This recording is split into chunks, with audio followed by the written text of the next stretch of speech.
ॐ अज्ञानतिमिरन्धस्य ज्ञानाञ्जनशलाकया चक्षुरुन्मिलितं येन तस्मै श्रीगुरुवे नमः। श्रीचैतन्यमनोभीष्टं स्थापितं येन भूतले स्वयं रूप कदा मह्यं ददाति स्वपदान्तिकं। वन्देऽहं श्रीगुरुः श्रीयुतापदकमलं श्रीगुरून् वैष्णवांश्च श्रीरूपं साग्रजातं सहगना रघुनाथान्वितं तं सजीवं साद्वैतं सावधूतं परिजनसहितं कृष्णचैतन्यदेवं श्रीराधाकृष्णपादान् सहगना ललिता श्रीविशाखान्वितंश्च। हे कृष्ण करुणा सिन्धु दीनबन्धु जगत्पते गोपेश गोपिकान्त राधाकान्त नमोऽस्तुते। तप्तकाञ्चन गौराङ्गी राधे वृन्दावनेश्वरी वृषभानुसुते देवी प्रणमामि हरिप्रिये।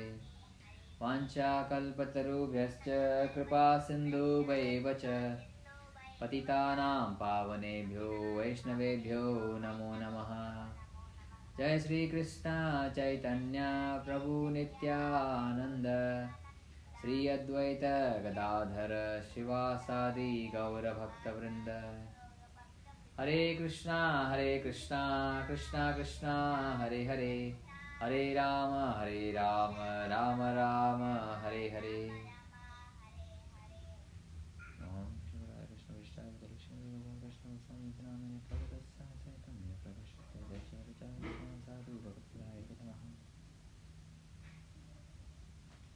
Hare Krishna. So again a very warm welcome to all for this Srimad Bhagavatam session. So based on everybody's request, we are doing it instead of 1 hour, it is of 1.5 hours today. So we'll be doing it once a week because as I said, I have other classes to take. So probably I'm getting only once a week time for Srimad Bhagavatam, sharing Srimad Bhagavatam and discussing the glories of the Lord. So if you are, a couple of you can on your videos so I can have some of the faces instead of only my face. So that would be helpful. I think it's Vishnu Prabhu's birthday today, right? Is he joined? Vishnu Prabhu has joined? We had a celebration on the WebEx. Oh, you had a celebration, Prabhu? Hare Krishna. WebEx. A very Krishna conscious happy birthday to you, Prabhu. My son blessing. You didn't call me for celebration, Prabhu, on WebEx. I would have joined. Okay, no problem. No, it's okay. I understand. I was just joking. That's okay. We can have our celebration once we have our classes started regular. Okay. So let's start. It's already 9:76. So others may join. Om Namo Bhagavate Vasudevaya.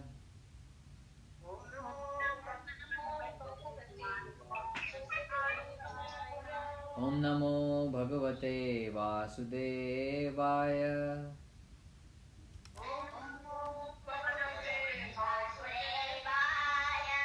Om Namo Bhagavate Vasudevaya.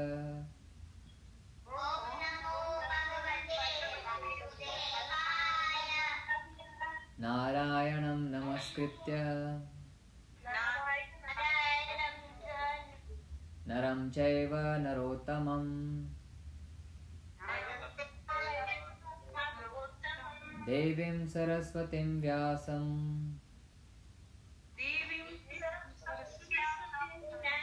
Tato Jayam Udirayet Nashta Prayeshu Abhadreshu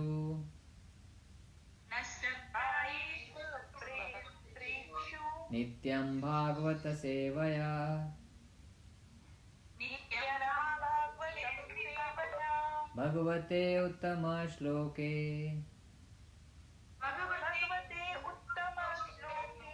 भक्तिर्भवति नैष्टकी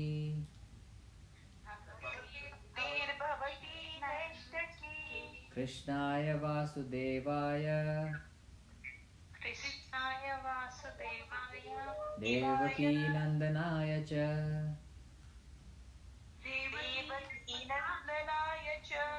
नंदगोपकुमाराय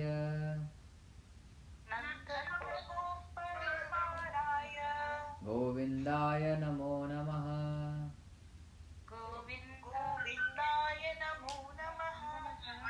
Shri ग्रंथराज Shrimad Bhagavatam Mahapuran की जय। Okay, so yeah, we'll start again. Very warm welcome to all of you who have joined for this evening Bhagavatam session. So before we get into our katha, which is Daksha Yagna, which is going on, I would all those who are having the soft copies of Srimad Bhagavatam, if they are not having, you can go to vedabase.io. So you can get the soft copy, vedabase.io. And yeah, I'll tell the chapter. You can go to Vedabase.io if you have not got yet on the browser. If you can click, you can have all the Vedabase. Go to Srimad Bhagavatam, Canto 1, Chapter 8, verse number 36. Canto 1, Chapter 8, Okay. verse number 36. Yeah, so this is Kunti Maharani. Kunti Maharani is praying to Lord Krishna. So we all know Kunti Maharani, right? Who is Kunti Maharani? Kunti Maharani is the mother of Pandavas. Yeah, she's a mother of Pandavas and wife of King Pandu. Right? She was a Kshatriya lady. She was a Kshatriya born lady and very great personality in Srimad Bhagavatam. A very highly Canto 1, Chapter 8, verse number 36. Okay, so she was a very great lady and very pious and very intelligent lady. So she's been glorified in Bhagavatam and in full Mahabharata like anything, because normally it is considered that women are not were not treated in olden days. Now it is more modernized and they are given more respect, which is not true. So Kunti Maharani was given very high respect in Mahabharata time when Krishna was here. So this is the verse where whereas Kunti Maharani is addressing to Krishna, and somebody can read the translation for that. Canto 1, Chapter 8, verse 36. Someone can read the translation? O Krishna, those who continuously hear, chant and repeat your transcendental activities or take pleasure in others doing so, certainly see your lotus feet, which alone can stop the repetition of birth and death. Yeah, so what Kunti Maharani is saying here? Kunti Maharani is saying that one who continuously hear, first quality is hearing, then chant and repeat your transcendental activities. So in Srimad Bhagavatam, what we are doing? We are hearing, right? You all are hearing. Chanting. So I am chanting means to say, to glorify. So I am doing the chanting part, you are doing the hearing part. And repeat your transcendental activities. So your transcendental activities means Krishna's transcendental activities. So Kunti Maharani is saying that one who hears, says or repeats your transcendental activities, what happens? Or take pleasure in others doing so, certainly sees your lotus feet. So certainly sees your lotus feet means just by hearing Krishna Katha, just by saying Krishna Katha, just by relishing Krishna Katha, which is there in Srimad Bhagavatam, we will directly get the lotus feet of Krishna. That means the mercy of Krishna, the mercy of the Lord. So which is very important part. Mercy means the kripa of the Lord we will directly get, which can alone stop the repetition of birth and death. So by just hearing, we will get the mercy, and which will stop the repetition of our birth and death cycle. As we know, Janma, Mrityu, Jara, Vyadhi, these are the four problems which we discussed in multiple classes. So as many times we are coming in this birth and death cycle of 84 lakh species, we are in that cycle. So to get out of that cycle of birth and death is our final goal. And just by hearing Srimad Bhagavatam, by glorifying Srimad Bhagavatam, you can attain that. So that is the importance of Srimad Bhagavatam. So we should hear very attentively. And you must have noticed one point here. Kunti Maharani says one who continuously hears. So first she mentions of the person who are hearing, and second number is the person who is speaking. So who is hearing here and who is speaking here? Who is hearing? It's all of us. Yeah, so all of you are hearing and speaking. I am speaking. So who is the number one who is going to get liberated? You or me? Here. So it's us. Yeah. So see, Kunti Maharani is saying the one who hears gets liberated first, and then comes the number of one who speaks. So even more than who speaks, hearing part is more important than speaking. So this is where we should hear Srimad Bhagavatam very nicely, and we should hear it very attentively.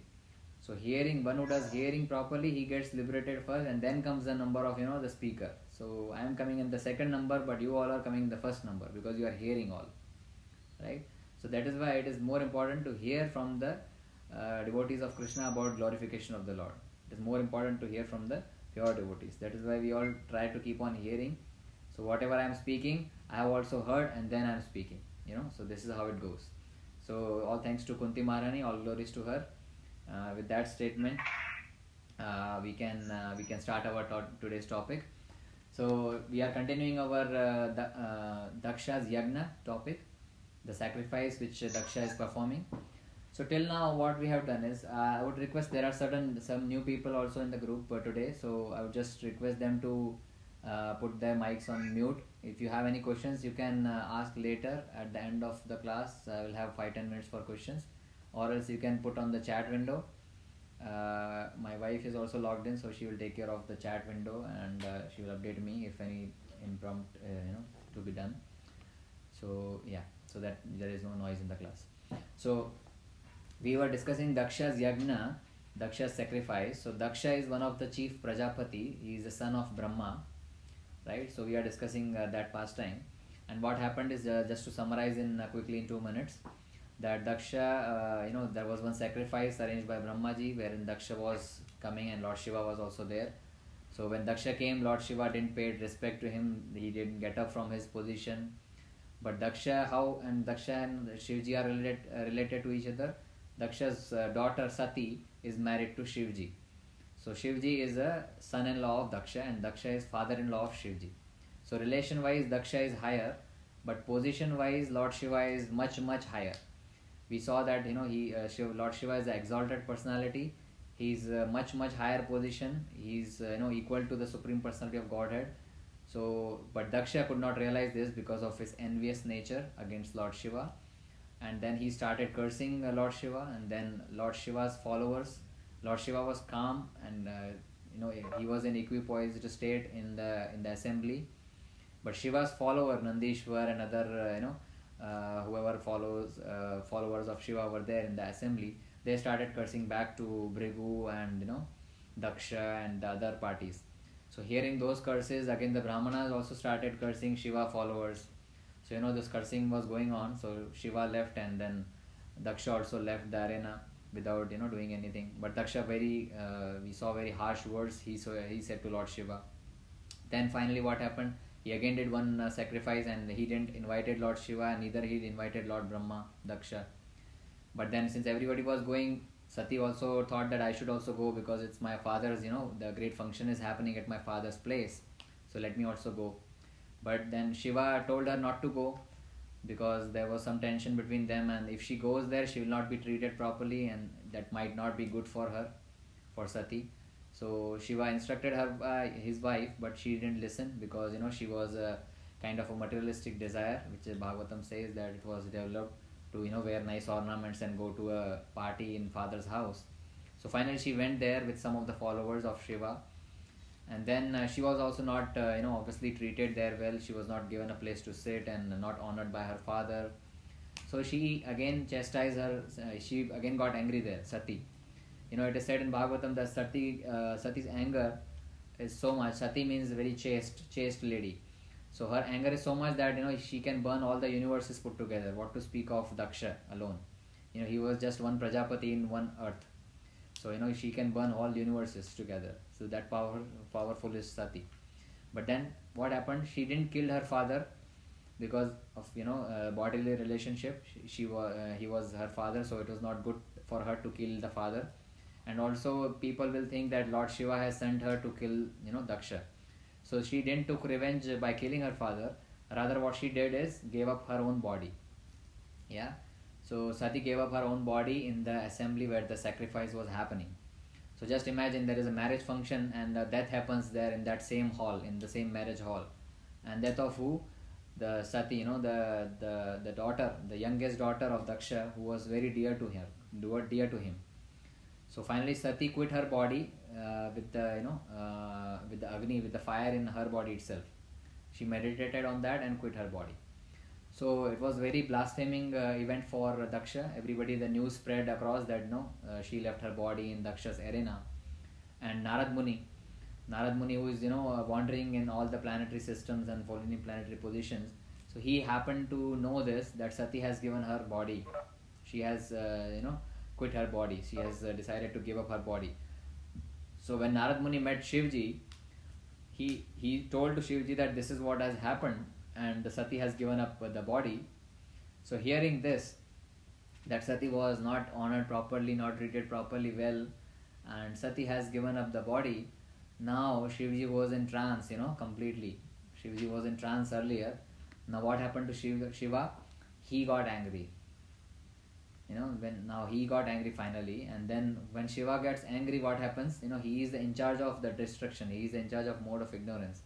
He is so powerful that just by his Tandav Nritya, it is said the dance of the Pralay dance. It is said Pralay dance when he dance, with his trident Trishul. So he can destroy all the universes put together. So when he gets angry. So when he got angry, Shiva, now he got angry, then what he did, he just broke one hair of his hair from his head, and he threw it on the ground. And then from that one strand of hair, a big demon came out, a big dark demon. It is said in Bhagavatam that he was so upset because of his because of his anger. A fearful black demon came out from the hair of Lord Shiva.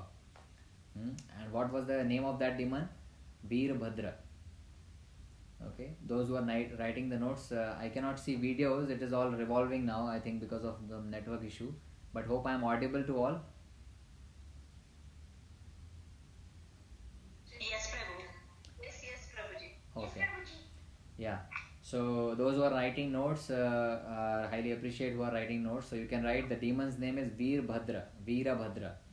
So what does Veerabhadra means? Veera means very brave. Veer, right? Veera. And Abhadra means what?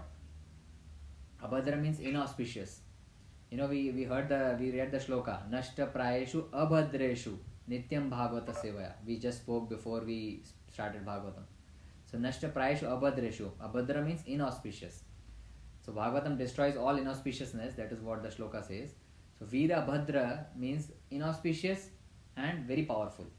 So that demon, the black demon which came from Lord Shiva's hair, was very powerful, a black looking demon, very gigantic demon, and he was very inauspicious.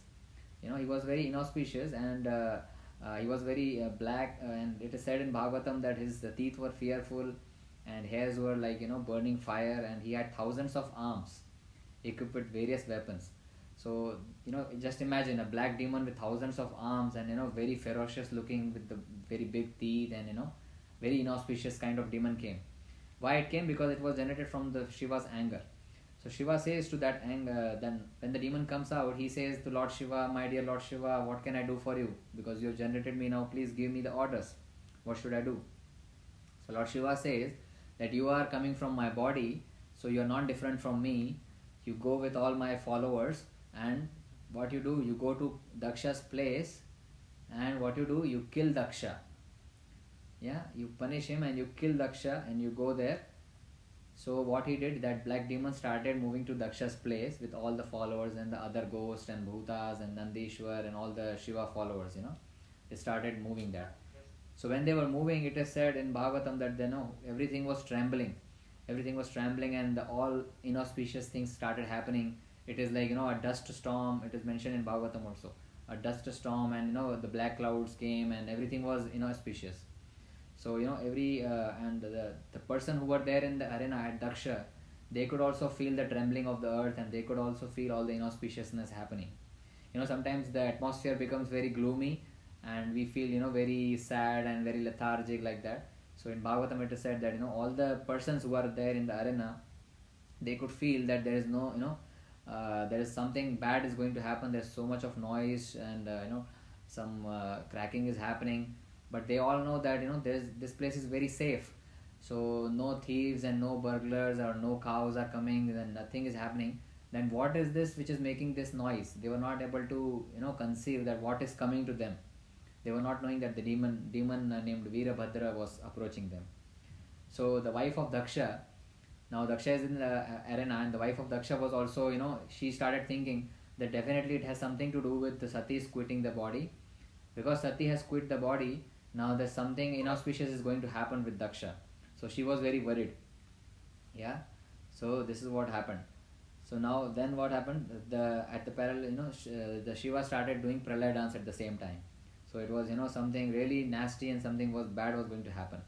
So what happened? This gigantic demon Veerabhadra, along with all the followers, they reached the arena where the yajna was performed, and what they started doing is they started destroying all the sacrifices. So it is all yajna, right? Yajna kunda is there, and very flowers and nice arrangements are there. The demigods were there, the different sages were there, Daksha was there. Lord Brahma was not there because he was not invited. So they were there, and other demigods were there, Indra Chandra, and all were there. Sages different were there. Havan Kund were there. So what these followers did, Veerabhadra and other followers, they started just destroying the things of the arena. They destroyed the Havan Kund. Some of them, it is said in Bhagavatam that even some of them did pass the stool and urine also in there. So they destroyed the whole place. They just threw the bones and blood, and all the animals were cut, and all they messed up whole thing. It is like they had completely destroyed the setup there. They uprooted the pandals, and threw the demigods. And looking at those things, when the demon was so fearful, that all the demigods and the sages started running out of that arena, started running out of the yajna assembly. So some of them took that and hit that, they caught the demigods and they punished them, and they were all fighting with each other. Then what happened? Let's read one verse so that we understand where we are reading. Let us read the verse 17 from chapter. So we are in 4th canto.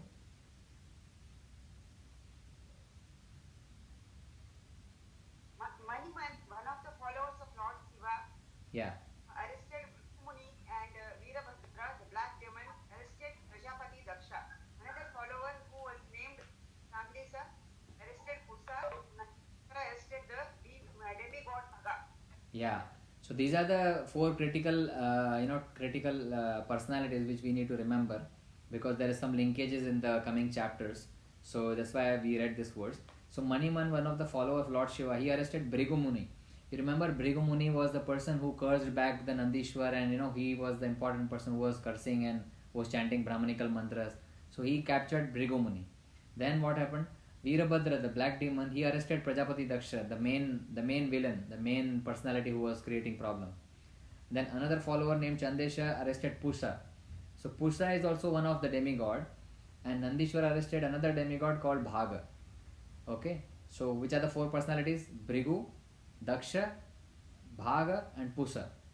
So remember these 4 names for today's class. Later also you can remember, but for time being you remember these 4 names. So they caught all these things, right? Then what happened is, let's read the verse 19.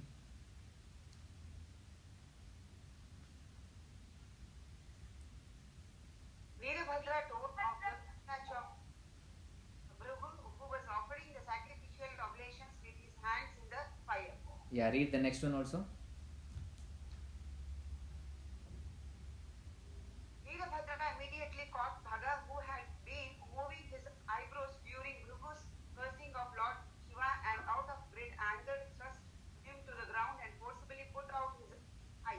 Yeah, read the next also, 21st.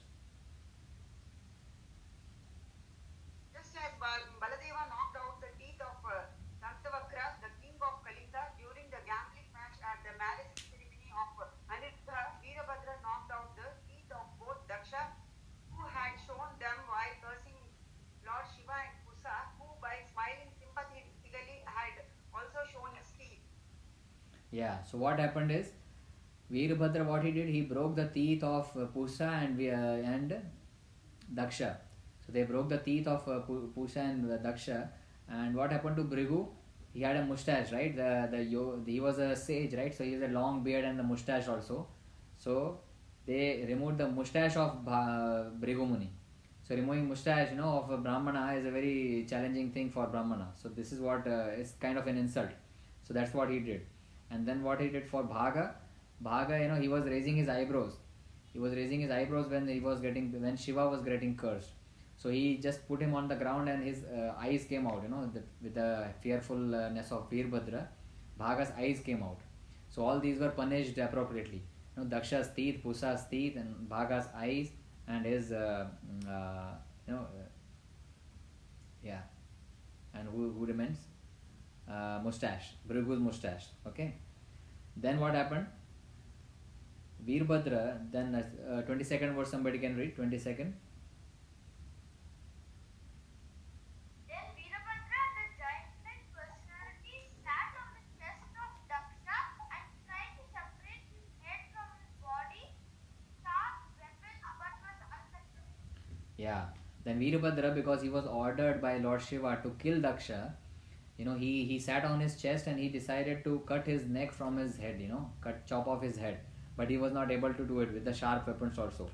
Then in the next verse it is said, he tried to cut the head of Daksha with the hymns as well as with weapons. But still it was hard to cut. Then he got completely bewildered, because he was not able to cut the head of Daksha.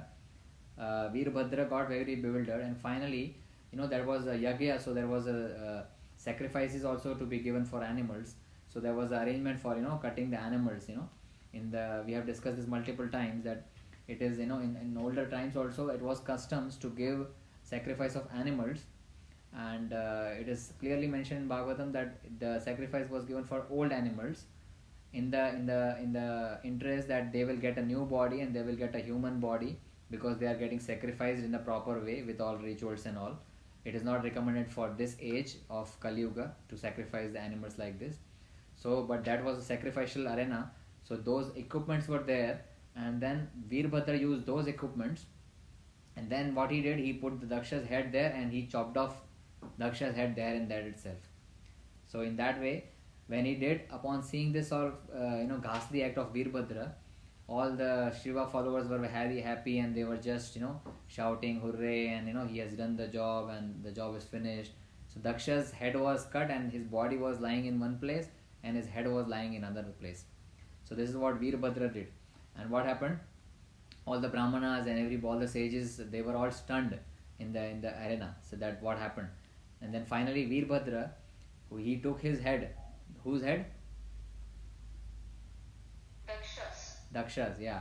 So Daksha's head, he took Daksha's head and he threw in the sacrificial fire in the southern side. It is said in Bhagavatam that he threw that into the southern side of sacrificial fire as an offering.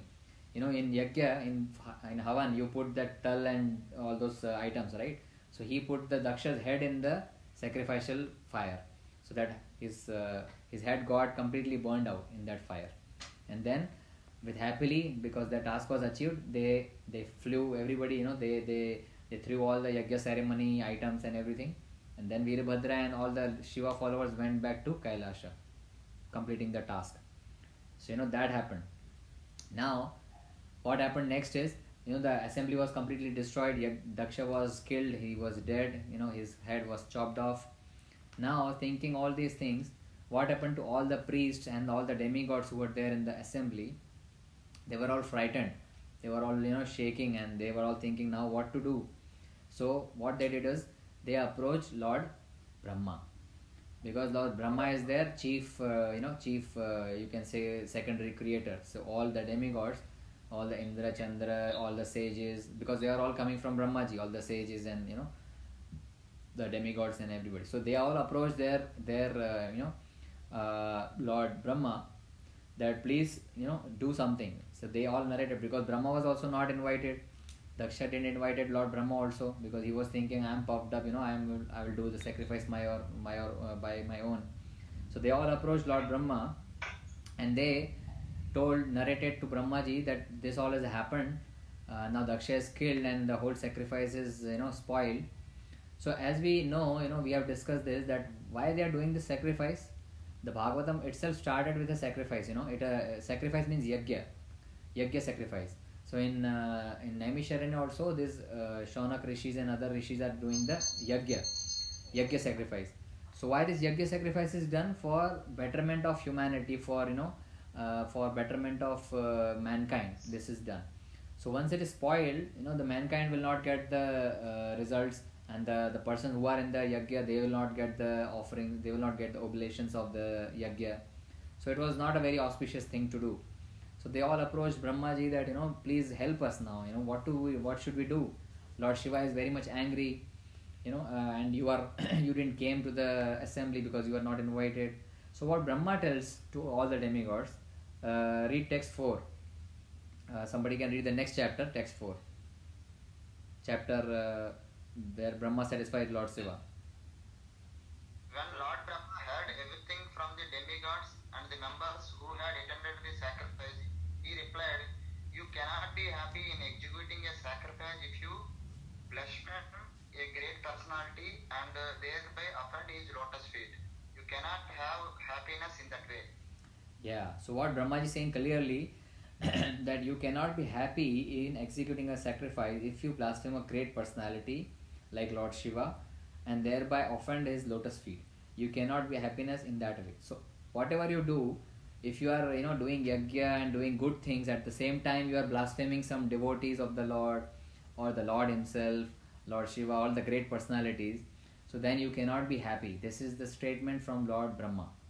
So it is applicable to us also, that on one side, if we are doing all the great things and if we are doing yagyas and everything, and at the same time we are blaspheming the devotees of the Lord, we are blaspheming the Lord, we are not obeying the order of the Lord, then we will never be happy. This is not the way. This is what Lord Brahma is saying to all the demigods. Yeah. Let us read the 5th one, text 5. Prabhuji, you are reading which one? Text 5. Which text from which? Huh? You have excluded Lord Shiva from taking part in the sacrifice, and therefore you are all offenders at his lotus feet. Yeah. Chapter. You go without wisdom, and offer unto him and fall down at his lotus feet. He will be very pleased. Yeah. So we are reading from chapter 6 now. Chapter 6, verse number 5. Text 5 we read now. Chapter 6. Okay. So what Brahmaji is saying, that you have created a great offense by not giving respect and oblations and his share to Lord Shiva. But what he is suggesting now, that Lord Shiva is so generous and he is so compassionate, that now also if you go and beg mercy with Lord Shiva, he will be, he is Ashutosh. As we know, his name is Ashutosh. He gets pleased very easily. And he is, Shiva means auspiciousness. The word Shiva means auspicious. So he's full of auspiciousness. So if you go to him and beg your, beg for your forgiveness, he will definitely forgive you. Hello. Please, everyone can go on mute, please. Busy as well.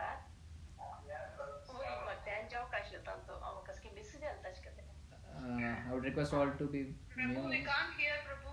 Yeah, now you can hear. I think, yeah, I muted everyone. Okay? Yeah.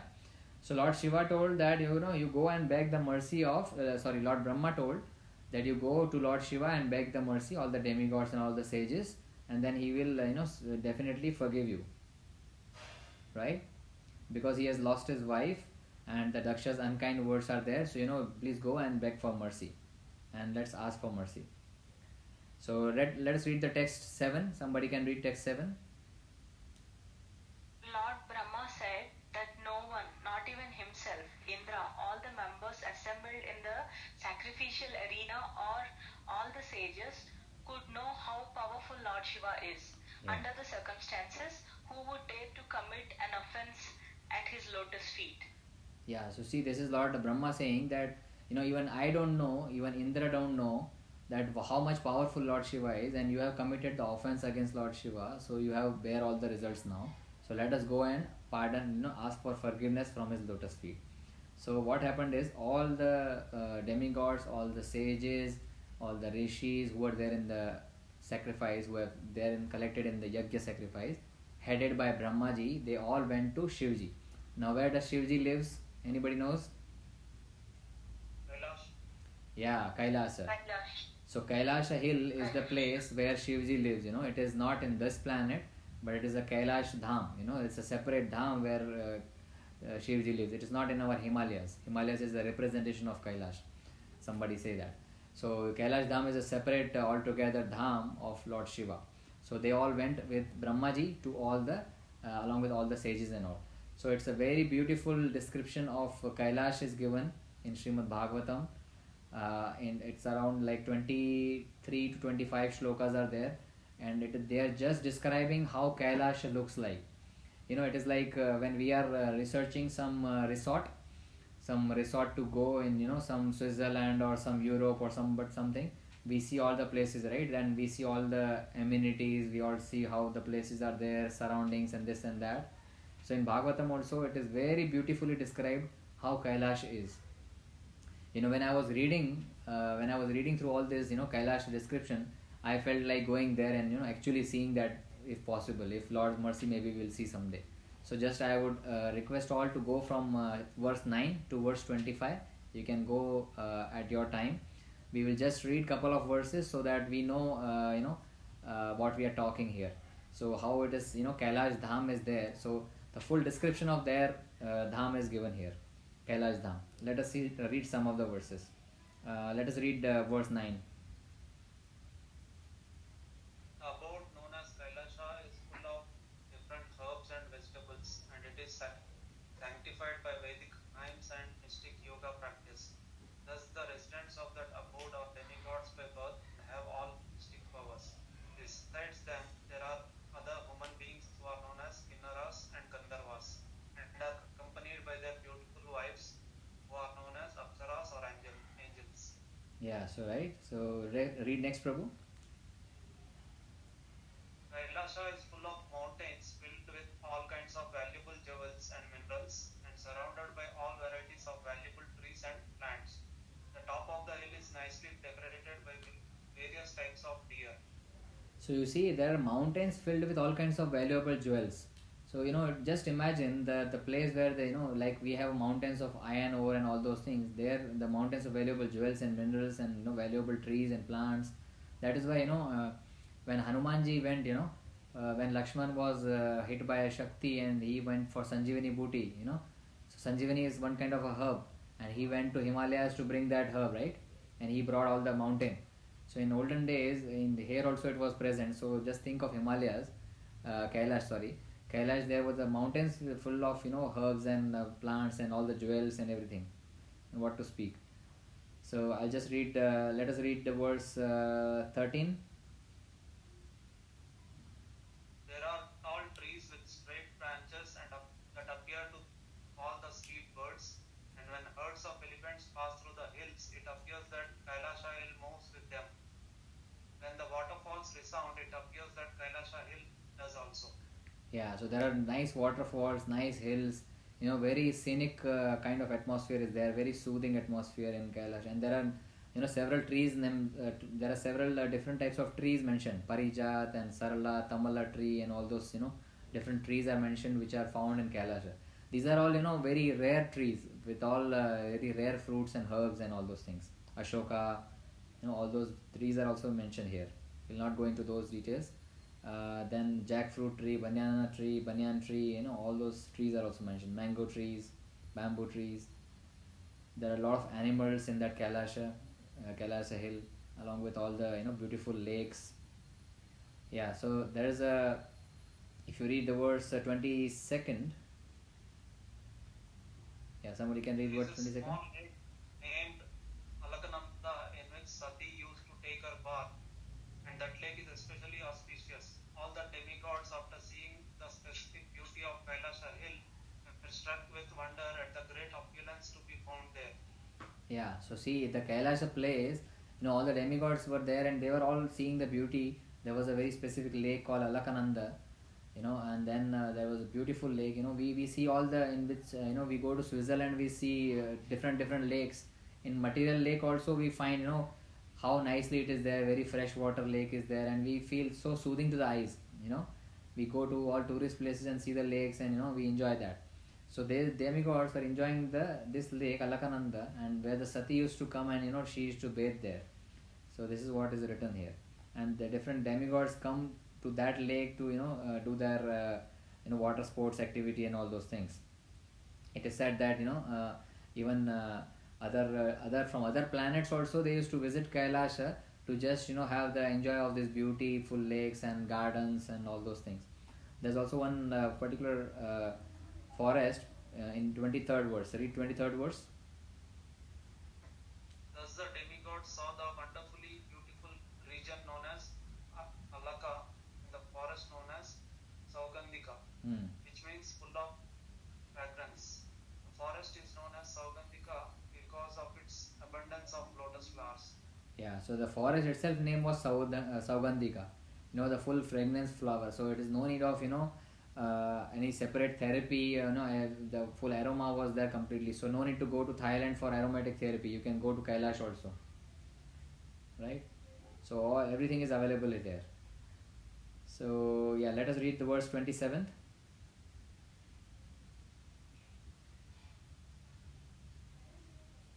The airplanes of the heavenly denizens are bedecked with pearls, gold, and many valuable jewels. The heavenly denizens are compared to clouds in the sky decorated with occasional flashes of the electrical lighting.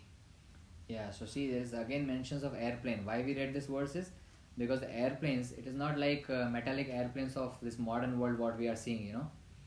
So just consider a case, someone may argue that who has seen the airplanes in the in spiritual sky or in Kailash, who has gone there, all those things.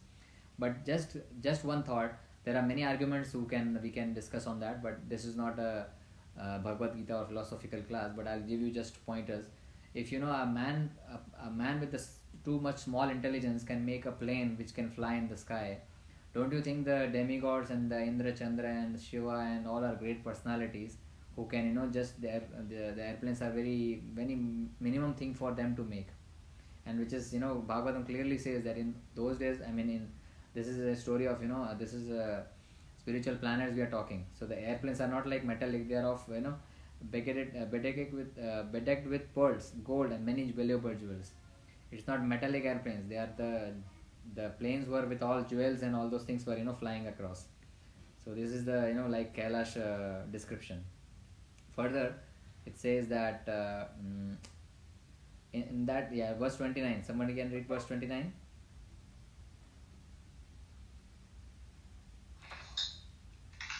In that celestial forest, there were many birds whose necks were colored reddish and whose sweet sounds mixed with the humming of the bees. The lakes were abundantly decorated with crying swans as well as strong stemmed lotus flowers. Yeah, so we go for bird watching, we go for bird sanctuaries, we go for animal sanctuaries and all whatnot we go. But these are all available in Kailasha. So if you want to go, please visit Kailasha. KailashTourism.com. Okay, let's read the verse 32nd verse. This is the important verse. That banyan tree was 800 miles high and its branches spread over 600 miles around. The tree cast a fine shade which permanently cooled the temperature, yet there was no noise of birds. Yeah, so in that Kailasha, the demigods finally with the Brahmaji, they were all seeing all the beauty of Kailasha, and then finally they reached to a banyan tree. Banyan tree? Where the roots are coming down, right? So just see the size, 800 miles high. 800 miles, so about 1000 kilometers high. And its branches spread over 600 miles around. So just imagine how huge the tree is, 800 miles and 600 miles widespread. and the temperature was, just cooling because of that shade of the tree. And under that tree, under that banyan tree, who was sitting? Our Lord Shiva is sitting there. So it says the demigods saw Lord Shiva sitting under that tree, which was competent to give perfection to mystic yogas and deliver all people. I am reading from verse 33. As grave as time eternal, he appeared to have given up all the anger. Now what it says is, Shiva was angry, that's why he created Veerbhadra, right? And Veerbhadra did all the mess and he killed Daksha and what happened. But now all the demigods and Brahmaji are coming and they are seeing that Lord Shiva is, peaceful, he is calm and he is sitting under a tree and he is, dictating something to the saintly persons like, Kuvera and Guyas and 4 Kumaras. So all these liberated souls, 4 Kumaras, we heard the story of 4 Kumaras, Guyakas and, Kuberas, all these are the saintly persons. And Shiva is giving a lecture or, he is distributing spiritual knowledge and sitting under a tree, and he is very calm. He is not at all angry, because they were thinking that Shiva will be too much angry now. But Shiva, on the contrary, he was very calm and he was equipoised and he was sitting under a tree and, giving a talk, So, having seen Shiva in such a perfected state, as he's mastered all the senses, all the demigods are seeing him now. And it is said in the verse 36 and 37 how the Shiva is looking. Let us read verse 36.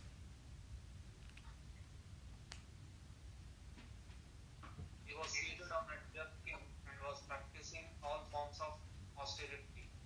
Because his body was smeared with ashes, he looked like an evening cloud. Hair was the sign of moon, a symbolic representation. Yeah, so he was seated on a deer skin. That is how yogis sit. They sit on a deer skin, and he was practicing all forms of austerity. Austerity means tapasya. Because his body was smeared with ashes. Lord Shiva is having a body smeared with all ashes. He was looking like an evening cloud. And his hair was having a half moon. Half moon is in the Lord Shiva, and there is a Ganga coming out of, one strand of Ganga is coming out of Shivji's head. So it is all described how he was looking that place. Okay. Further, let us read word 38, text 38.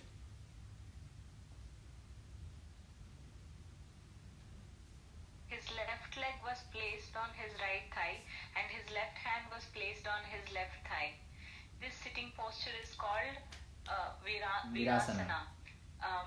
In his right hand, he held Rudraksha beads, and his finger was in the mode of argument. Yeah, so it is the description of Lord Shiva. How does he look? He was, what is his sitting posture? Not like us, He's not like us sitting with some support at the back and, with some cushions and with some pillows. No, he's a perfect yogi. How he's sitting, see, his posture is called Virasana. He's a mystic yogi. So all the yoga is coming from, he's a Nataraj. So, so many qualities Shivji has, which is clearly described in, Srimad Bhagavatam. So, and let us read verse 40.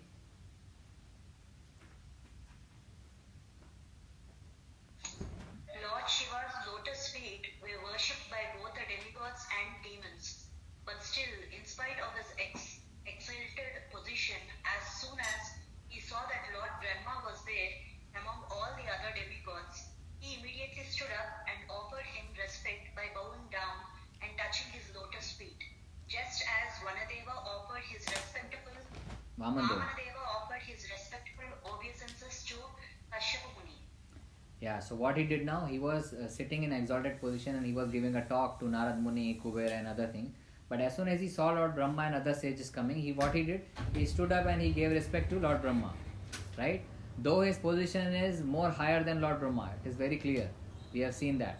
But still he is offering the respect to Lord Brahma and other demigods, because he is very compassionate and he is very exalted, as his example is given here, as Vamandev offered his respectful obeisances to Kashyapa Muni.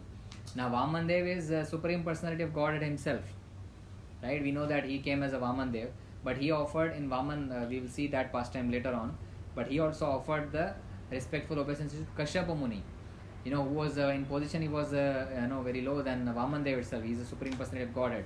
So Shiva is also Supreme Personality of Godhead. So he is offering respect to Lord Brahma. So that is how Shiva is. So then what happened? Lord Brahma said, let us read the verse 42. What Brahma is saying?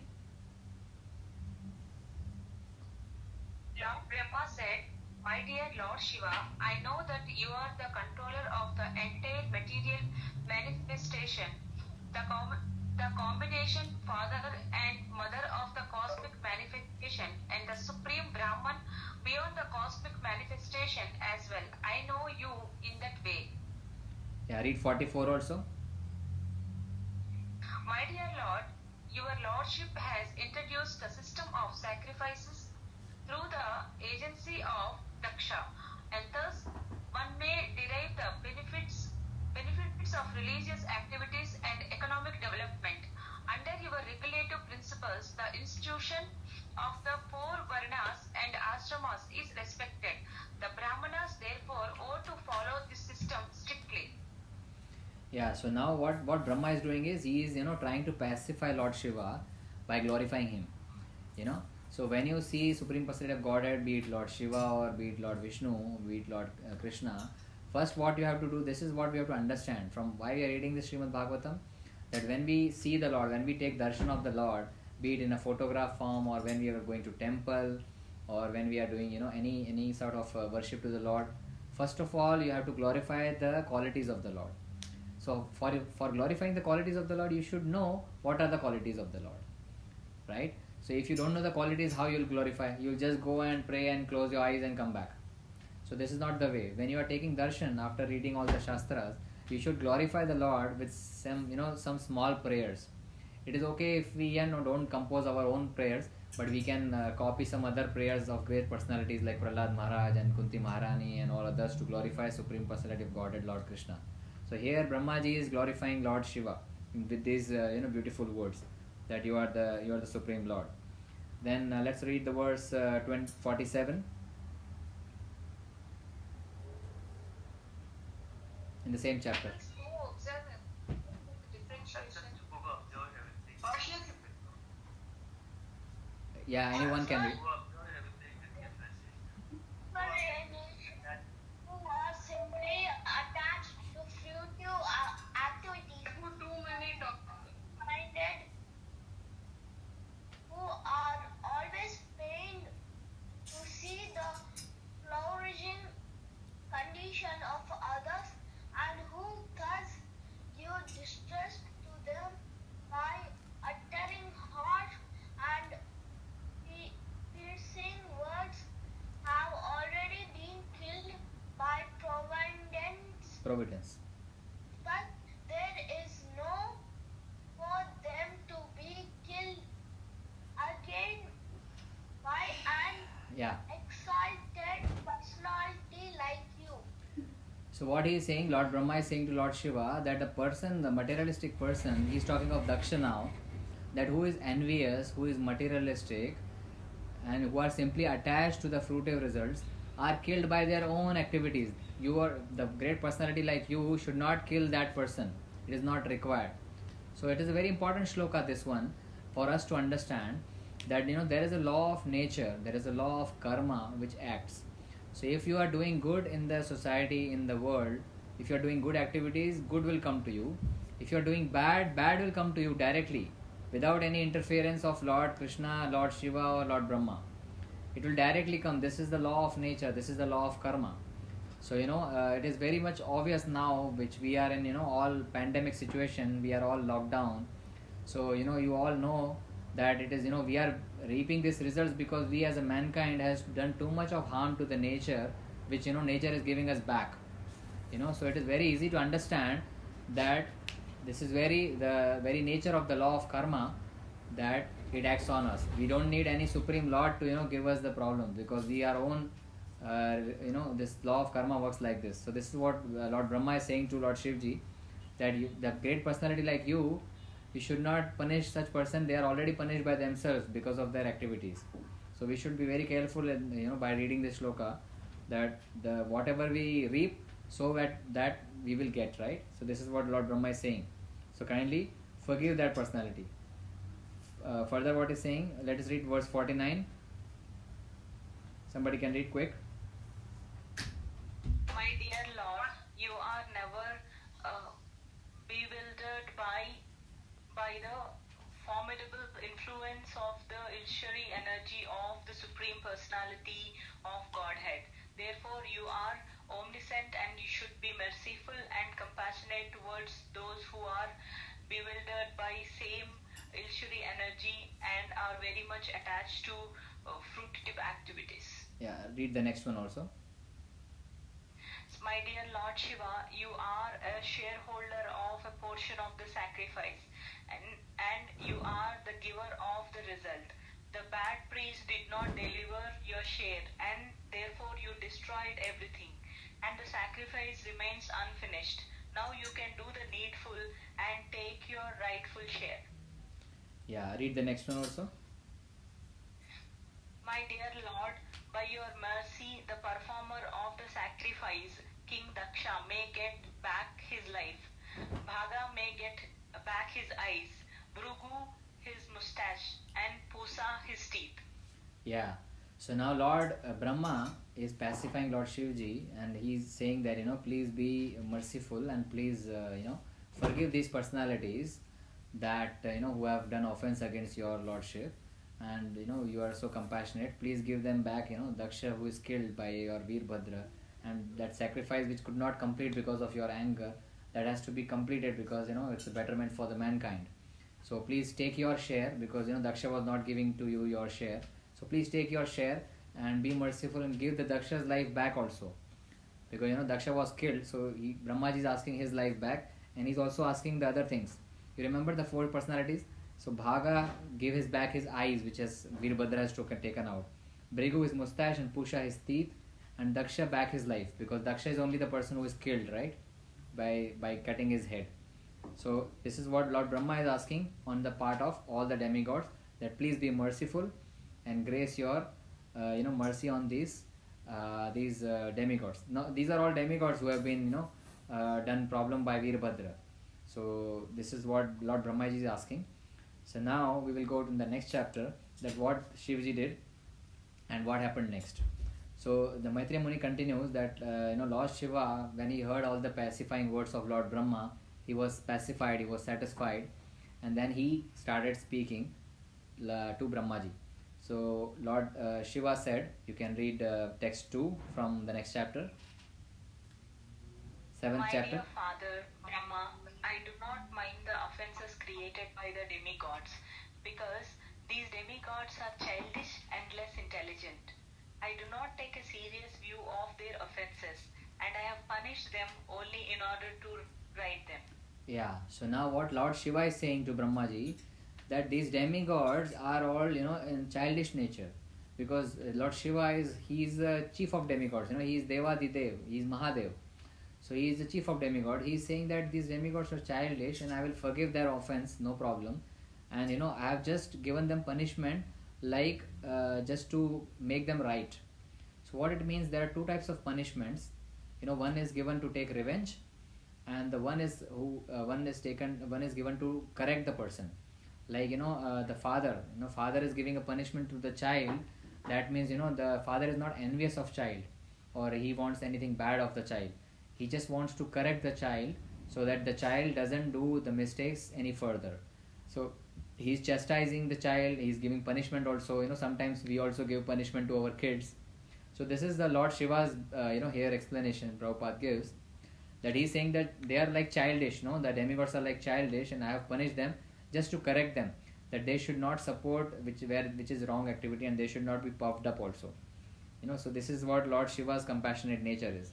Further he continued, let us read the verse, text 3, something important verse. Lord Shiva continued, since the head of Daksha has already been burnt to ashes, he will have the head of a goat. The demigod known as Bhaga will be able to see his share of sacrifice through the eyes of Mitra. Yeah, read the next also. The demigod Pusa will be able to chew only through the teeth of his disciples, and if alone he will have to satisfy himself by eating dough made from chickpea flour. But the demigods who have agreed to give me my share of the sacrifice will recover from all their injuries. Next also read. Those who have had their arms cut off will have to work with the arms of Ashwini Ashwini Kumara, and those whose hands were cut off will have to do their work with the hands of Pusa. The priest will also have to act in that manner. As for Bhrigu, he will have the beard from the goat's head. Yeah.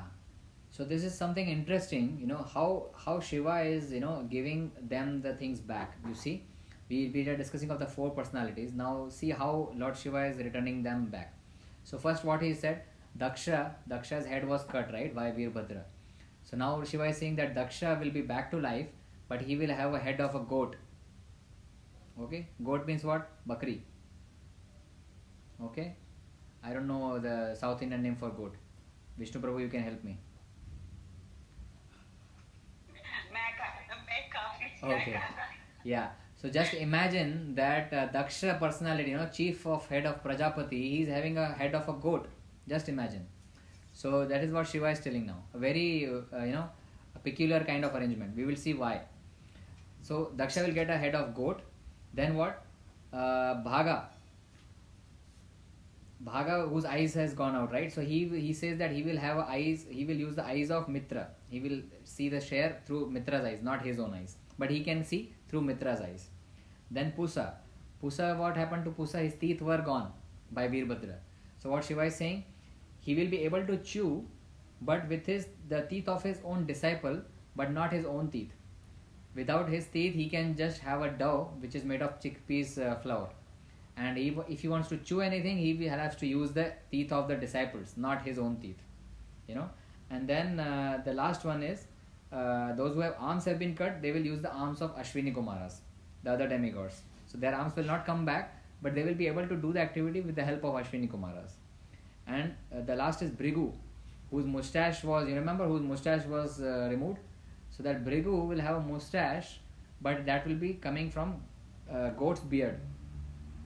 The beard from goat's head. You know how the goat's beard is there? Like this, Some goat is having a beard. Have you seen that? Goat beard. So that kind of... Yeah, very small. Very small and something very typical, right? That's something like this. So that beard, he will have it on the mustache. So it is a very funny looking thing, right? So why Shiva is giving all those kinds of weird arrangements, So what can you guess something? Why it is like this?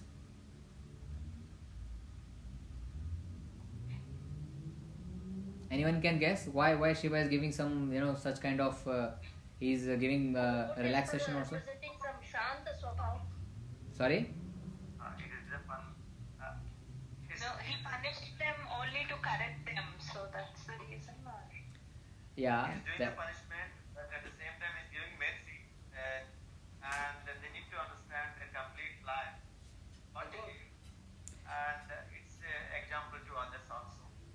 Yeah. I think the goatee look is not very beautiful, and Daksha used to be very beautiful, right? Yeah. Yeah, Prabhu, go ahead. Daksha used to be very beautiful.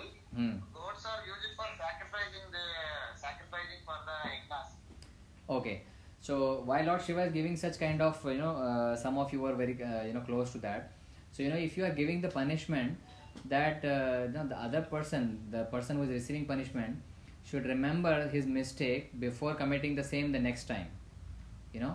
This is why Lord Shiva's intention was, he is forgiving them also, but he want to make them understand also that they should not repeat their mistake again.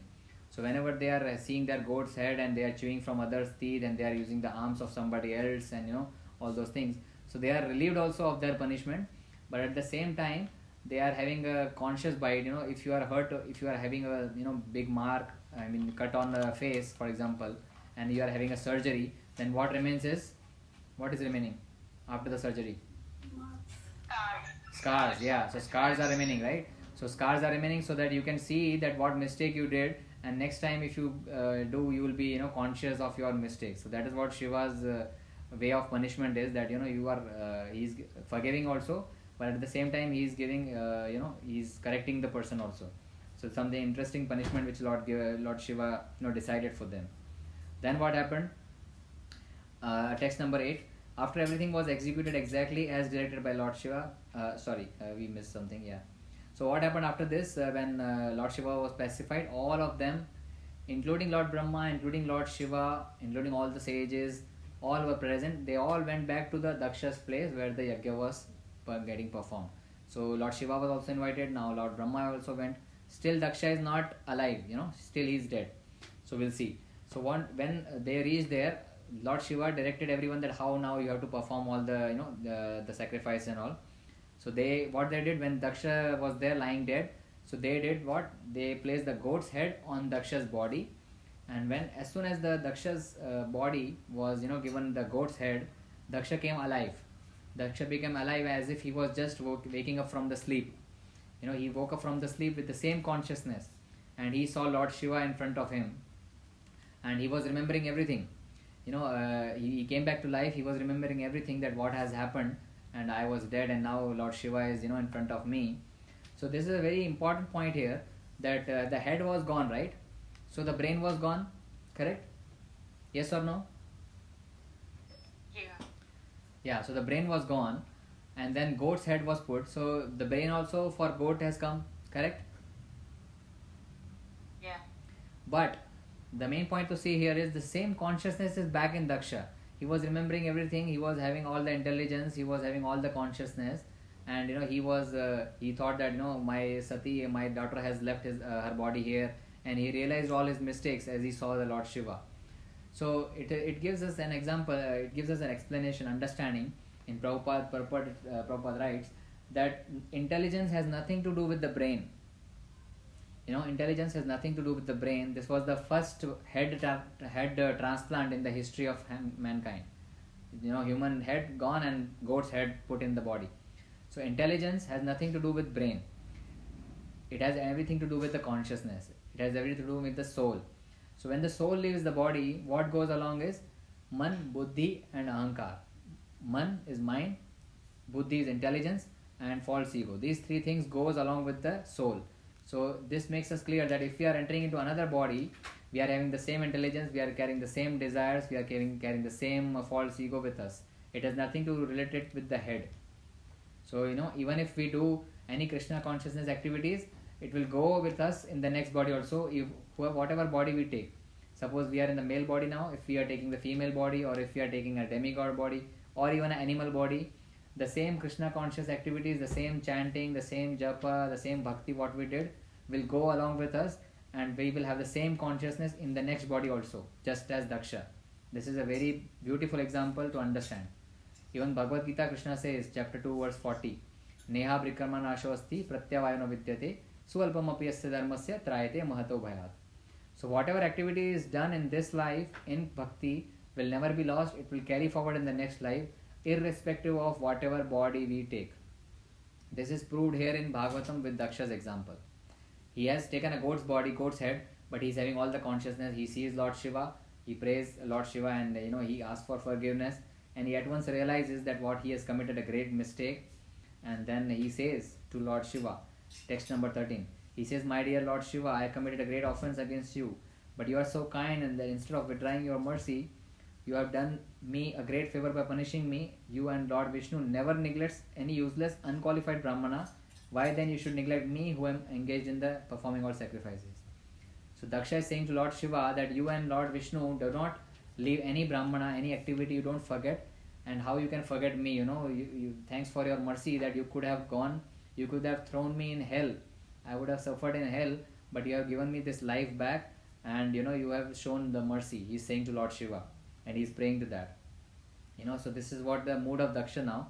And further he is saying that, my dear great and powerful Lord Shiva, you were created first from the mouth of Lord Brahma in order to protect the Brahmanas, austerity vows and self-realization. As protector of Brahmanas, you always protect the regulative principles, just like a cowherd boy keeps a stick in his hand to protect the cows. This is what Daksha is saying, that just a cowherd boy keeps a stick to protect the cow. You are keeping a stick to protect us, to chastise us, but it is for our betterment. This is what Daksha is saying to Lord Shiva.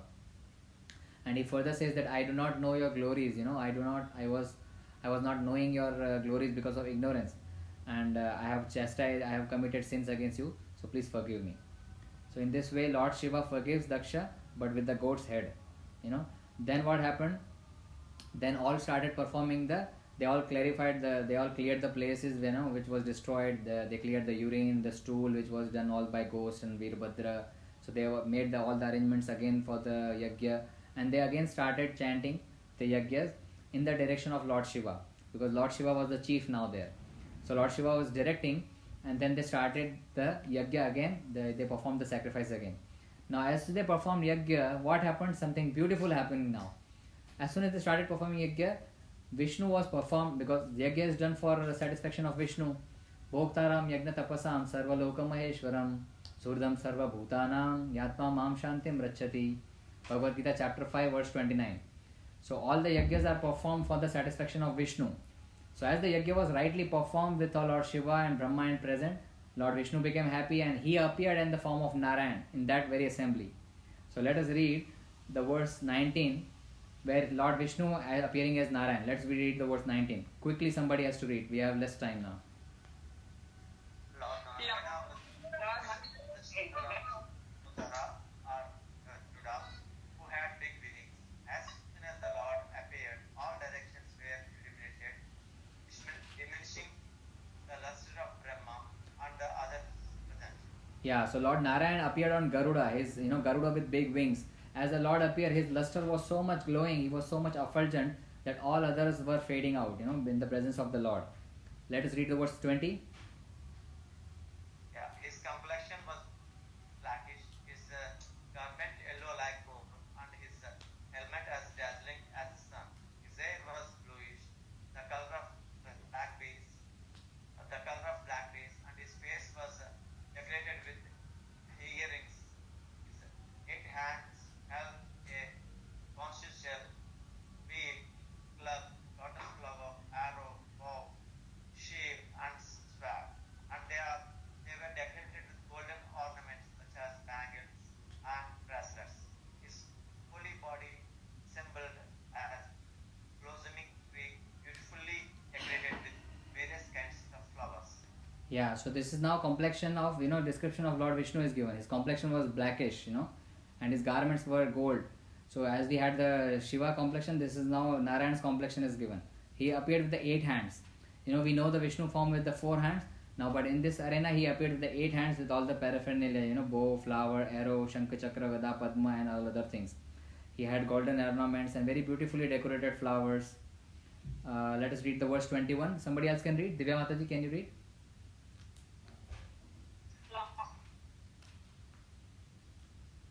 Lord Vishnu looked extraordinarily beautiful because the goddesses of fortune and a garland were situated on his chest. His face was beautifully decorated with a smiling attitude which can captivate the entire world, especially the devotees. Fans of white hair appeared on both sides of the Lord like white swans, and the white canopy overhead looked like the moon. Yeah, so this is the captivating face of the smiling face of the Lord is there.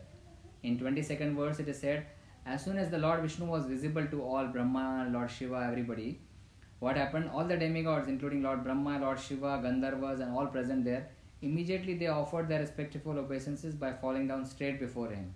So as Vishnu appeared, everybody fall down who were present there in the arena, and they all were praying obeisances to him. It is said in 23rd verse that it was glowing effulgence of Lord Narayan, and he is called the Supreme Personality of Adokshaja. Adokshaja means that one who is not able to perceive with the senses. Adokshaja means we cannot perceive the Lord with the material senses. That's why we are taking care of the help of Shastras to understand how the Lord is looking like. Let us read the verse 24. Somebody can quickly read. Maybe Pradeep Prabhu, are you there? Or Vishnu Prabhu? Although the mental scope of even demigods like Brahma was unable to comprehend the unlimited glories of the Supreme Lord, they were able to perceive the transcendental form of the Supreme Personality of Godhead by His grace.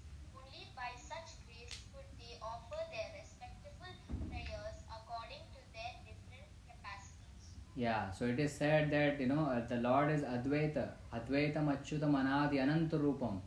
So Lord is having Ananta Rupa and Ananta qualities. Lord Vishnu is having Ananta Rupa and Ananta qualities. So it is very difficult to describe with one mouth and with material senses. That is why it is by tongue we can describe, but how that tongue should be purified by chanting the holy name of the Lord, by taking Krishna Prasadam. Then only you can chant the glories of the Lord.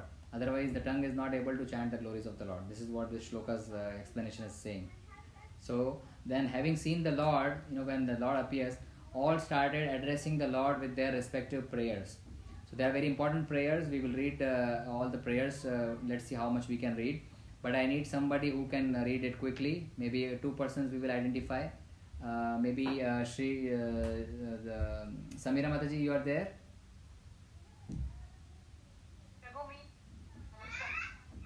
Who is this? I'm there. Yeah, Samira Mataji, you can start, and the other one we can. I didn't saw the name. Who is there?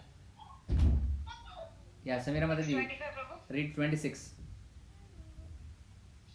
Daksha addressed the Supreme Personality of Godhead. My dear Lord, you are transcendental to all speculative positions. You are completely spiritual, devoid for all fear, and you are always in control of the material energy. Even though you appear in the material energy, you are situated transcendentally. You are always free from material contamination because you are completely self-sufficient.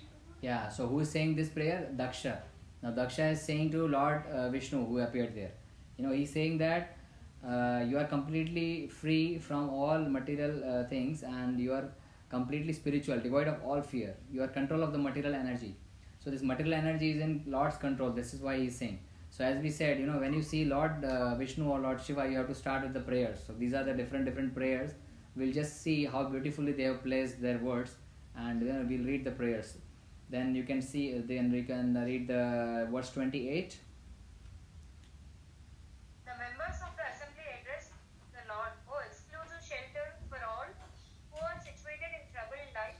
In this formidable photo conditional existence, the time element, like a snake, is always looking for an opportunity to strike. This world is full of ditches of so-called distress and happiness, and there are many ferocious animals always ready to attack. The fire of lamentation is always blazing, and the myriads of false happiness is always alluring. But one has no shelter from that. Thus foolish persons live in the cycle of birth and death, always overburdened in discharging their so-called duties, and we do not know when they will accept the shelter of your lotus feet. Yeah. So all the sages assembled there, they are saying to the Lord that they are describing the material characteristic. As the snake is always looking for opportunity to strike, when there is a snake, he is always looking opportunity to bite. So is this material world, that padam vipadam, we have danger at every place. We see, we are not able to step out of our homes also. We are lockdown condition. So, it is padam vipadam. Everywhere there is the problems. But then what they are saying, this is a fire of lamentation always blazing, and mirage of false happiness is always biting. What is mirage?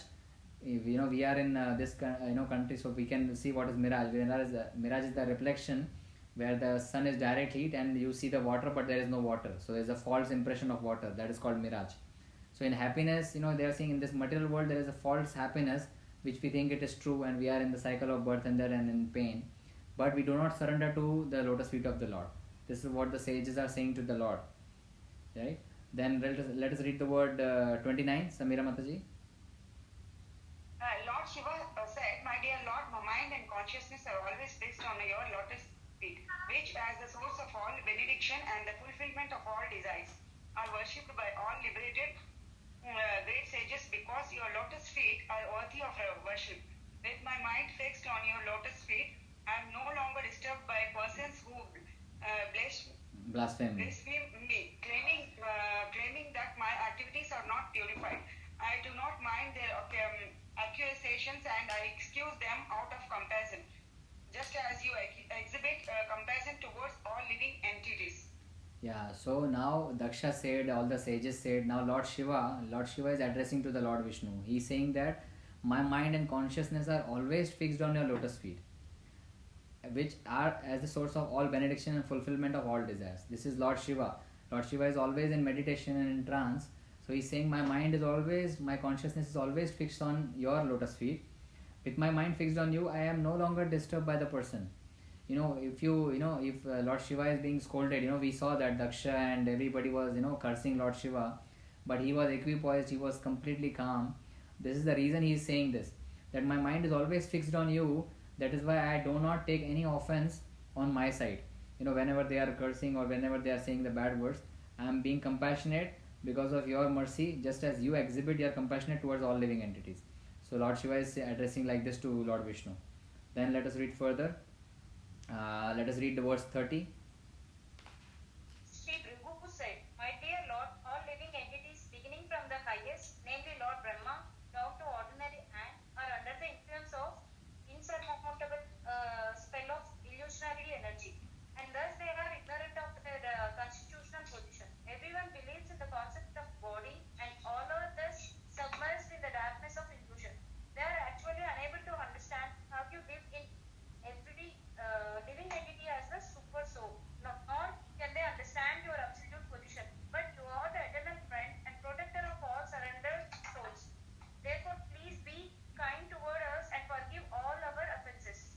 Yeah, so this is what Bhrigu is saying. Bhrigu Rishi is saying. He is also exalted Rishi, and he is saying that from all entities, from Brahma to an ant, from Lord Brahma to an ant, all are under your influence of your spill of illusory energy. So, and thus they are ignorant of their constitutional position. So constitutional position means that we are servant of the Lord, they are ignorant and they are just having a bodily concept. And they are submerged in the darkness of illusion. They are actually unable to understand on how you live in every entity as super soul. So Bhrigu Muni is saying to Lord that you are such a soul that you are existing in all entities as super soul. But we are ignorant, we cannot see you. So we are that's why here, but further he says, but you are eternal friend and protector of all surrendered soul. So whoever surrenders to Krishna, whoever surrenders to Vishnu, he is the protector of all. That is what Bhrigu Muni is saying. So please be kind to us and forgive our all offenses. So this is also an indication that whatever offenses if we are doing any offenses, what is meant by offense? Any aparad, any pap if we are doing, if we ask for forgiveness to Krishna, Lord Vishnu, he will forgive us because he is our true friend. This is what Bhrigu Muni is saying. Then let's see what Lord Brahma is saying. See, all this one single verse, we can have a class of 1.5 hour or 1 hour on each verse, one single verse. But we are just just going through them. We are just swimming at the top of Bhagavatam. We have just not dipped even 1 centimeter depth. We are just flowing afloat. So Bhagavatam is so deep, one verse can have a lecture of 1 hour itself. But just we are reading for the sake of understanding how the personalities are big. I hope you are with me. Let us read the verse 31. Lord Brahma said, My dear Lord, your personality and external form cannot be understood by any person who is trying to know you through the distance process of acquiring knowledge. Your position is always transcendental to the material creation, whereas the empiric attempt to understand you is material, as are its objectives and instruments. Yeah, so what Lord Brahma is saying, again a very beautiful instruction. He is saying that for you, we cannot understand through empirical method. Now, empirical method is what? Just reading the books. You just read a lot of books, for example, you can think that, I'll read a lot of things about Mahatma Gandhi and I will know everything about Mahatma Gandhi. That is fine. But then you cannot go do that same with the Lord. You cannot read just about the Lord and have, understanding of Him. You should have a Lord's mercy and you should have mercy of Vaishnavas, then only you can understand the Lord. Without His mercy and His devotees' mercy, it is very difficult to understand Lord. That's why He is called, Adokshaja, which cannot be perceived by the senses, material senses. If we try to understand Lord materially, we will be never try to understand. So with His mercy only, we can try to understand. This is what Lord Brahma is saying. Let us see what King Indra is saying in verse 32nd. Indra said, My dear Lord, your transcendental form with 8 hands and weapons in each of them appears for the welfare of the entire universe. And it is very pleasing to the mind and eyes. In such a form, your lordship is always prepared to punish the demons who are envious of your devotees. Yeah, so Indra is saying that, your form with 8 hands is very amazing to see, and you are always prepared to punish the demons and protect who are envious to your devotees. So you protect the devotees and punish the demons. Paritranaya sadhunam vinashaya cha dushkritam. Lord says in Bhagavad Gita, right? Dharma sansthapanatha sambhavami yuge yuge. So I come I come to punish the miscreants and I come to protect my devotees. This is what Indra is also saying in Srimad Bhagavatam. You see, Bhagavad Gita and Bhagavatam go hand in hand, the understanding level. Let us read the verse 34. The wives of the performers 34, of the 34. sacrifice said, My dear Lord, this sacrifice was arranged under the instructions of Brahma, but unfortunately Lord Shiva, being angry at Daksha, devastated the entire scene, and because of his anger, the animal meant for sacrifice are lying dead. Therefore, the preparations of the yajna have been lost. Now, by the glance of your lotus eyes, the sanctity of this sacrificial arena may be again invoked. Yeah. So they are saying, the wives of the performer of sacrifice are saying that all has been destroyed by the Shiva's anger, and all the miscreants, all the Veerabhadra came and everything happened. But now you are coming, so you are so auspicious. Just by your glance, everything is again properly. The sacrificial arena is being invoked, so we can able to perform the sacrifices again. That is what the wives of the persons who was doing sacrifice are saying. Let us see what Siddhas are saying. Verse 35. Go to verse 35. The Siddhas prayed like an elephant that has suffered in a forest fire but can forget all its troubles by entering a river. Our minds, O Lord, always merge in the Nectarian river, of your transcendental pastimes, and the desire never leave to such transcendental bliss, which is as good as the pleasure of merging in the absolute. Yeah, so see the analogy. As the elephant is enjoying after the forest fire, he goes into the river and he enjoys. That is why we are enjoying your transcendental pastimes, as the desire never leaves to leave such transcendental bliss. So all the siddhas. Siddhas means what? The siddhas are the person who have achieved the siddhis. They can fly in the air, they can walk on the water or something like that. So these are the siddhas. So these are different categories. The Gandharvas, siddhas, sages, demigods. These are all the different categories. Yaksharas, Gandharvas, Kinnaras. So these are all different categories of people, of personalities who are there. And let us see interesting thing which the wife of Daksha will say. Let us read the verse 36. Wife of Daksha, what she is saying. The wife of Daksha prayed as follows: My dear Lord, it is very fortunate that you appeared in this arena of sacrifice. I offer my respectful obeisances unto you, and I request that you will be pleased on this occasion. The sacrificial arena is not beautiful without you, just as a body is not beautiful without the head. Yeah, this is wife of Daksha. Why she is giving analogy of body without the head? Because Daksha body was lying. Yeah. Yeah, because Daksha body was lying just few minutes back. Yeah, without the head. So she was not looking very good without the head. So she is comparing with that with sacrificial arena is not beautiful without you, just as the body is not beautiful without the head. That's what she is saying. We will skip some of the prayers, so you can read it later. But they are very beautiful prayers, offered by all the personalities. So since time is up already, I'll just take 5 minutes more. So let us read the verse 38. Yeah, let's read the verse 38. Dear Lord, persons who see you as non-different from themselves, knowing that you are the super soul of all living entities, are certainly very, very dear to you. You are very favorable toward those who engage in devotional service, accepting you as the Lord and themselves as the servants. But your mercy, you are always inclined in their favor. Yeah, so what the great mystics are saying, those who are worshipping you, considering as a super soul, and those who are doing devotional service to you. So what we are doing here, when we are chanting the holy name of the Lord, Hare Krishna, Krishna Krishna, Hare Hare, Hare Ram, Ram Ram, Hare Hare. So when we are chanting this, when we are offering bhoga, when we are reciting the shlokas, and we are reading Srimad Bhagavatam, we are doing all the devotional service. So what happens? Once you do, who engages in devotional service? Am I audible? Haribol? Am I audible? Yeah. So what I was saying that the great mystics are saying that person who are doing devotional service like chanting and all other things, offering bhoga and reciting Bhagavatam, by considering themselves as servant, by your mercy you always are inclined in their favor.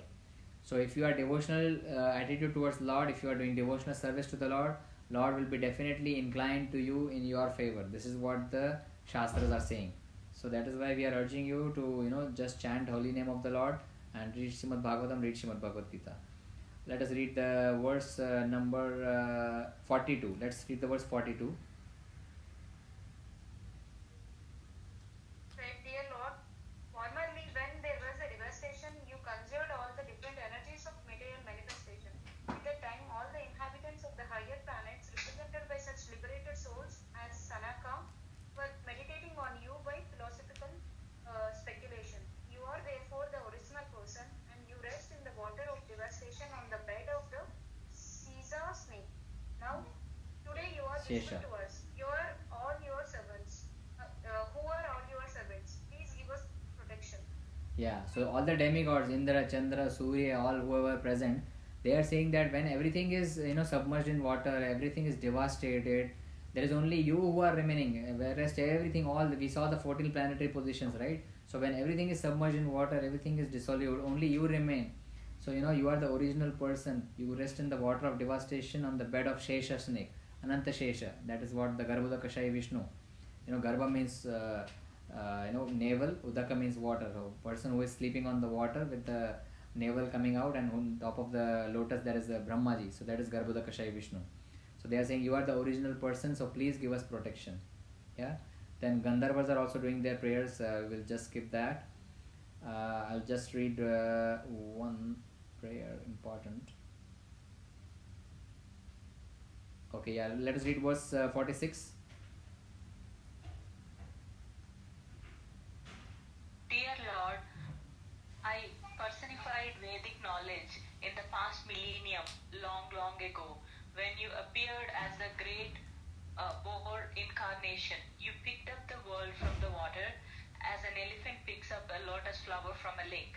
When you vibrated transcendental sound, the gigantic form of a boar, the sound was accepted as a sacrificial hymn, and a great sage like Sanaka meditated upon it Meditated. and offered prayers for your glorification. Yeah, so the Brahmanas are saying that in the past millennium, when you came as a Lord Boar incarnation, we heard the story of Lord Boar, right? When Lord came as a boar incarnation. So he's the same personality now as appearing as Narayan.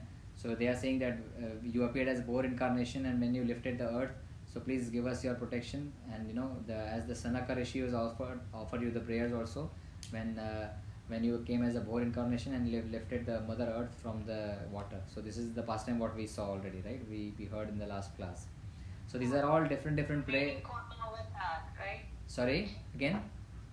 Kurma Avatar, right? No, boar is a Varaha avatar.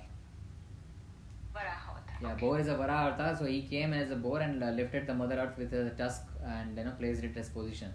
So that we heard that in Canto 3 already. So the same, in past millennium it happened in different yuga. So the Brahmanas are glorifying the Lord in that way. So we saw that all Gandharvas, lords, sages, everybody is glorifying Lord Vishnu when he appeared in the sacrifice, because every sacrifice has to be completed for the satisfaction of Lord Vishnu. Unless Lord Vishnu is satisfied, no sacrifice is completed. So this is what is happening. All are offering their prayers, and finally Daksha was pacified with Lord Vishnu. Then I will just read one verse. So when Vishnu also appeared, and he he blessed Daksha also, because he was asking for forgiveness, and he blessed Daksha to continue the sacrifice. And then Daksha again prayed Lord Vishnu. Then after that he again separately prayed Lord Brahma. Daksha prayed Lord Shiva again, and he requested for forgiveness because he has done a lot of mistakes we saw in the earlier chapters. And finally he was forgiven. And then they continued all the sacrifices, they performed all the yajnas, and everybody was happily satisfied. Lord Vishnu was satisfied, so everybody was satisfied. And then what is part of us, how we are all listening to this yajna, what is for us? We didn't take any participation in the yajna. We just heard it, but what is in for us? So you are also not left empty handed, because it is the Falashruti also is given. Let us read the verse number 61. So what happened to us? what Maitreya Muni is saying. Let us read 161. Samira Mataji, you can read. The great sage Maitreya concluded, if one hears and again narrates with faith and devotion the story of the Daksha Yajna as it was conducted by the Supreme Personality of Godhead, Vishnu, then certainly one is cleared of all contamination of material existence, O son of Kuru. Yeah. So this shloka is for us. You know, what we will get is, so Vidura, Maitreya Muni is saying to Vidura that one who hears this story of Daksha Yagna, what we concluded today was Daksha Yagna story, that how the Daksha Yagna performed was, sacrifice was performed, Yagya was performed. And one who hears this and one who narrates this and again hears it, what he will get?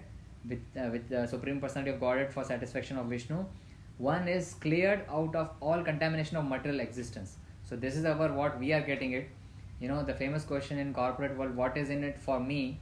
मेरा क्या फ़ायदा है इसमें? तो ये हमारा फ़ायदा है, that we will be all freed, cleared from the contaminations of material world, which are all anarthas of this material world, kama, krodha, lobha, moha, mad, matsarya, and all the negativity of this material world. We will be all free just by hearing this Daksha Yagna. So I'm very fortunate to complete this topic today. And if you have any one question, we are already 10 minutes above time. Sorry for that. If you have any one question, we can take it, or else we will close this. So very happy to conclude this topic with the Lord's mercy and with all your devotees association. Thank you very much. Hare Krishna. Prabhu, Yes, Mataji. Shikran? when Lord Shiva has power of bringing Daksha's life back, why he did not bring then Sati's life back? Very nice question. So Sati's life was complete. Sati's body was completely burnt, right? She burnt her complete body, whereas Daksha's body was not completely burnt. The head was only burnt by Virabhadra. So he placed another head, and in the same body, Daksha regained his consciousness back. Whereas Sati's body was completely burnt to ashes because she burnt her body completely with the fire. And then it is not that Sati didn't came again with Lord Shiva. As I told in the last class also, Sati again took birth as a daughter of Himalayas, as Parvati, and with the same consciousness she married the Lord Shiva again, and she came with Lord Shiva, because Sati and Parvati and Durga, that is the feminine energy of the Lord, and Lord Shiva are eternal consorts, are eternal associates. They can never be separated, Sati and Lord Shiva, or Parvati and Lord Shiva, or Durga and Lord Shiva. So they are husband and wife eternity. So they cannot be separated. So in the next birth, Parvati came and she married Lord Shiva. So this is how they again united. Okay. Shri Granth Raj Srimad Bhagavatam Mahapuran ki jai.